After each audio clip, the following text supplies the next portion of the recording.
Right. The chord that I was playing right now is the E major chord.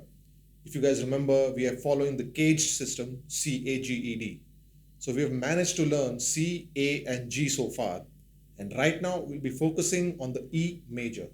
So let's get straight to the point and see what are the fretting positions so that you can play the E major.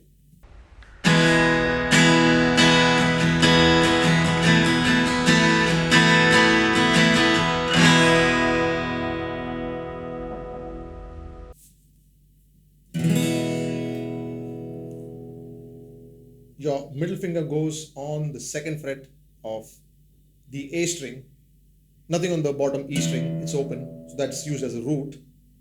Right below your middle finger goes your ring on the second fret of the D string, and the index goes on the first fret of the G string. B and E string both are open as well. So if you want to summarize this and recollect, the bottom E, the top B and E strings are open. This is your fretting position.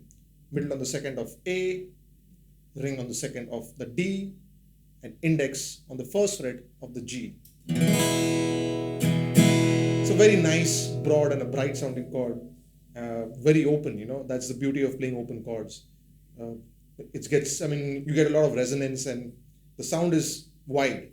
And when you play strumming or finger plucking or whatever, it just sounds very warm.